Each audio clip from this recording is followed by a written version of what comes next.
Hello, magandang gabi mga boso. Papakita ko sa inyo na hindi maganda ang sistema ng agrarya sa amin. Ito po yung kaso ng lupa namin, oh. Bago mapunta sa amin yung dito, yun, oh. Ayan yung mga kapatid ng tatay ko. Kita nyo. Yan. Tapos, yan ang number ng kaso.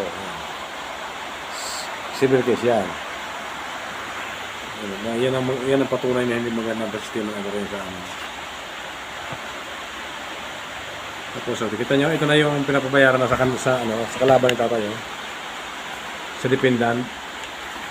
Papakita ko sa inyo para yung agrarya sa amin yung makarating ko sa kanila. Kita nyo.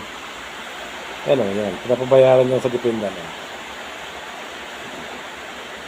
Ang plaintiff si tatay, ang dependent si Jose Phoenix. Pinapakita ko sa inyo na hindi magandang pasistema ng agrarya sa amin sa Naga Camarines sa Bicol. Para malaman ito ng mga tao na hindi magandang pasistema ng agrarya sa amin. Ito nyo, oh. Ito nyo po, oh. Nabasa nyo dyan kung naka-order bayaran si plaintiff ng dependent. Yan, oh. Para makita. Hindi magandang pasistema ng agrarya sa amin. Katakaran. Punsi kami magkapatid. Pinamahagi nila ang lupa. Ang kamalian nila, yung titulo nasa akin. Nakita niyo po.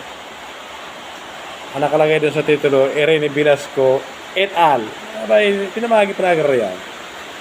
Nakita niyo, yan, para mabasa. Yan ang patunay na hindi maganda pa sistema ng agrarya. Pakishare naman po para makarating yan sa pamunan ng agrarya.